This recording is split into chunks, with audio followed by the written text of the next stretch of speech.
she didn't board the plane. South Korea's First Lady Kim Hae-kyung waited in vain, and the foreign ministry panicked. The very next day after Peng Liyuan was cancelled, Xinhua rewrote a dispatch twice within 41 seconds, deleting the entire phrase Chairman Xi. In the same week, Xi'an Party Secretary Fang Hongwei was taken away on the spot. The First Lady vanishes, the chairman is deleted, a local party chief collapses. This week, Zhang Nanhai has entered the second half of its power struggle. Don't miss the next drop, subscribe and hit the bell. She didn't board. South Korea had everything ready: the First Lady's suite, reception routes, red carpet seating, even visual assets for a two First Ladies photo op, all shot in advance. But at the very last moment before Xi Jinping's plane took off, Beijing abruptly changed course. Peng Liyuan would not go. The entire First Lady diplomacy was cut off midstream. South Korea's First Lady Kim Hae-kyung waited, China's foreign ministry was caught flat-footed. All the outside world saw was Xi Jinping walking alone on the red carpet in Jeonju, a scene more uncanny than any words. What was even stranger happened in Beijing. The day after Peng's absence, Xinhua fired off two dispatches in just 41 seconds. The first followed the usual formula: uphold the two establishes, and unify thought and action with Chairman Xi's decisions and deployments. 41 seconds later came the second, where the words Chairman Xi had been deleted in their entirety. Both pieces went up on Xinhua's site nearly simultaneously. The first was not withdrawn, the second simply overlaid it, no explanation, no clarification. It resembled an internal tug-of-war over power, some shoring up, some cutting out, and Chairman Xi quietly disappeared into the seams of the text. Meanwhile, a defense statement circulating from the military named two sensitive figures, Zhong Xiaojun and Peng Liyuan. At the local level, Xi's fellow Shaanxi native and Tsinghua alumnus, Xi'an Party Secretary Fang Hongwei, was taken away on the spot by the CCDI during a field inspection. His face blanched, he collapsed and lost control. In 1 week, 3 events exploded in sequence: the First Lady didn't board, the chairman's name was deleted, a municipal party chief was taken away. This isn't coincidence, it's cadence. The fourth plenum was never the end, it is merely the second half of the power struggle. A week after the 20th Central Committee's fourth plenum concluded, on October 30, CCP leader Xi Jinping arrived in South Korea to attend the APEC summit in Jeonju. The protocol and details of the visit were unusually low-key. Most striking was his rare choice to stay at the 4-star hotel rather than a 5-star state guest hotel typically used for diplomatic occasions. That detail quickly drew speculation, and a Korean media report before the plenum seems to have foretold the answer. An Asia Daily report on October 9, citing South Korean government sources, said Beijing had formally notified Seoul that she would visit at the end of October with Peng Liyuan accompanying him. China originally planned to stay at a high-spec hotel during APEC in Jeonju, but, considering Peng's schedule, they decided instead on the closer, more easily secured Hotel. Seoul understood the switch as driven by convenience for the First Lady's activities and security, and redesigned reception routes and security per Beijing's request. The report also noted that during Xi's 2014 state visit, Peng toured Seoul's Changdeokgung and Dongdaemun market alone, showing keen interest in traditional Korean culture.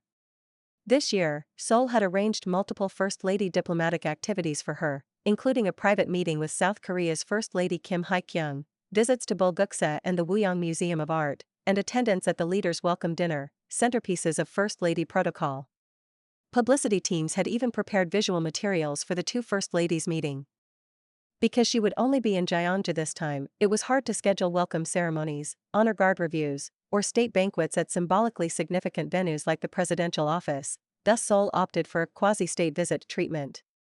While she met with President Lee Jae-myung, the two First Ladies were also set for several engagements, and Peng was supposed to attend the APEC leaders' welcome dinner in Jeonju. From multiple South Korean reports, one can infer that Beijing abruptly changed course at the last moment, canceling Peng's trip. This shift hardly seems accidental. As recently as May 2024, Peng accompanied Xi to France, Serbia, and Hungary. Wang Yi even called First Lady diplomacy a highlight.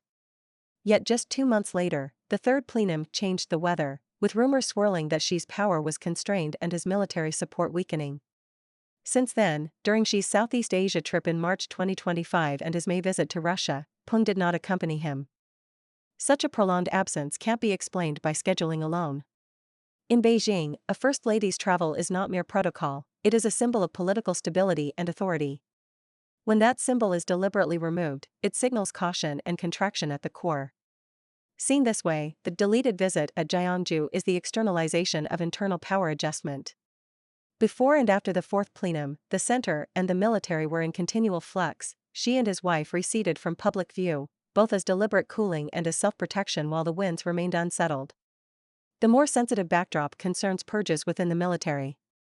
On the eve of the plenum, 9 full generals, including CMC Vice Chair He Weidong and Political Work Department head Miao Hua, were expelled from the party and military. A subsequently leaked defense statement from Miao explicitly claimed that many bribery attempts went through Zhong Xiaojun and Peng Liyuan. If such allegations drew further attention within the party, Peng's public activities would naturally be tightly restricted. From this angle, her cancelled trip likely reflects internal control rather than diplomatic considerations. Until investigations are clearer, any exposure that could provoke speculation must be avoided. Whatever the ultimate reason, Peng's absence is no longer a personal choice, it is an institutional silence. The foreign ministry cannot explain it, the propaganda system opts to avoid it, and the core of power signals itself by not appearing. From that empty place on the Gyeongju red carpet to the missing figure in Beijing's conference halls, the silence itself has become the strongest language.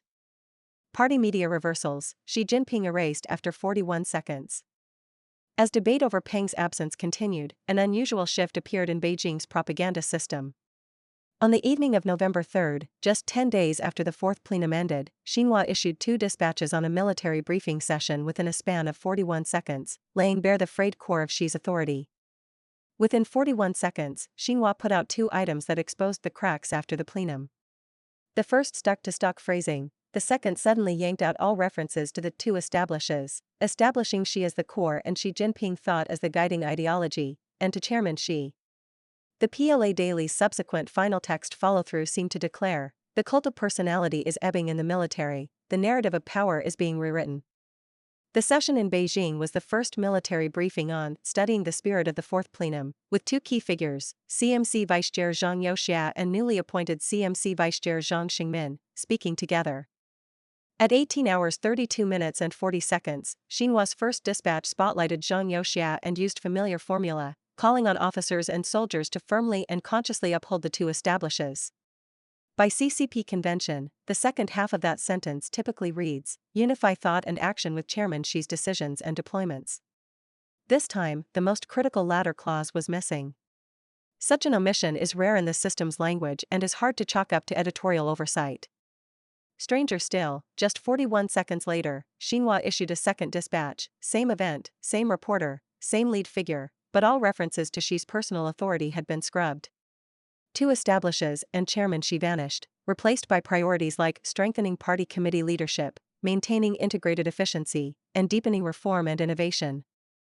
Read together, the layers are clear. The first retained partial support for Xi's personal authority, a half sentence. The second removed the personality markers entirely, reverting to the institutional party committee organ frame. Meanwhile, Zhang Xingmin's wording also conveyed signals. He spoke of profoundly comprehending the 2 establishes, rather than upholding them. In CCP semantic politics, upholding implies explicit alignment and action, while comprehending suggests cognitive acknowledgement and relaying. He closed by stressing unifying thought and action with the Party Central Committee's decisions and deployments, deleting Chairman Xi altogether. This shift reorders the relationship between individual and organization. From this, outside observers reconstructed a more plausible scene. On site, Zhang Youxia and Zhang Xingmin likely did not deliver the fully personalized formula of upholding the 2 establishes and unifying with Chairman Xi's deployments. Xinhua, out of habit, or higher guidance, appended the standard kit language to the first dispatch. The military quickly pushed back, demanding correction to match the original remarks. Hence the unprecedented "don't withdraw the old, release a new one." Propaganda would not, or dared not, pull the personalized version lest it look like conceding to the military or admitting error. The military stood firm, rejecting wording that didn't reflect its stance. Between the 2, both texts were left to coexist and let the contradiction self-digest. Shortly after Xinhua published both on November 3, PLA Daily reposted them verbatim online and on social platforms. But on the morning of November 4, the paper's print edition carried a standalone article on the briefing that matched Xinhua's second, Xi-free version word for word, no Chairman Xi, no 2 establishes, fully adopting the institutional framework of Party Central Committee, party committee leadership, organ building. This tone-setting move looked like the military's standard answer. This is the official position and collective will of the forces. These 41 seconds were plainly not an editorial accident but a live inflection point in the narrative of power. The first half sentence, the second full deletion, and the PLA Daily's official adoption formed three sequential cuts that cleanly trimmed years of personalist rhetoric out of the military's discourse, contracting the expression of power back to organization and system. Against the low-key boilerplate during the fourth plenum and the anomalies afterward, this textual rupture may be the clearest and most concrete evidence. From propaganda to the local level, extending cracks in power.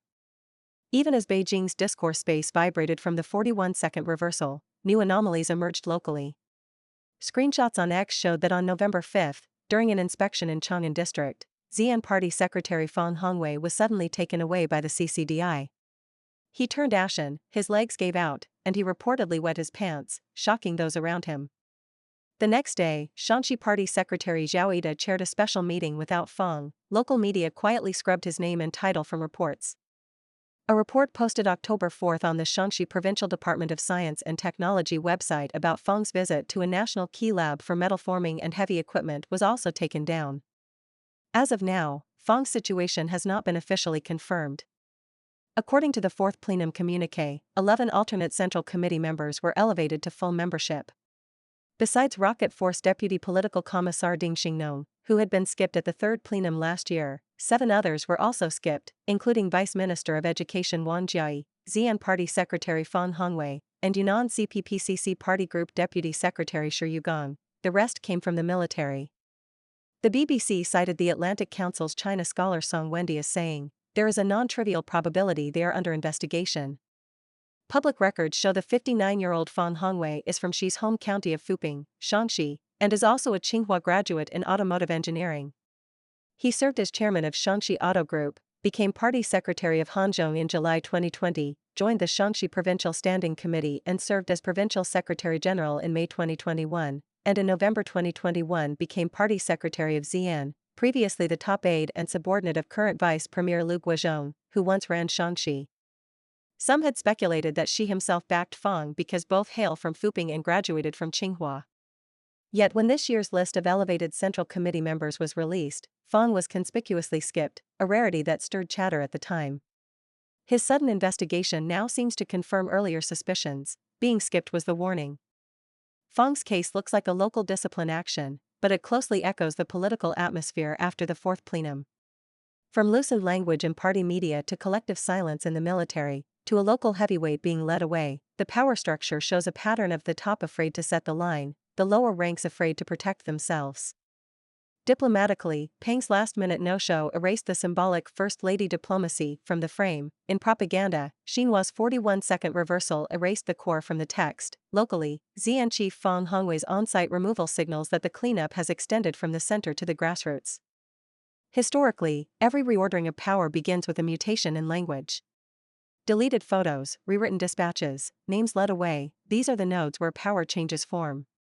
In such a rhythm, who is seen and who is erased has become the true indicator for observing where Zhongnanhai is headed.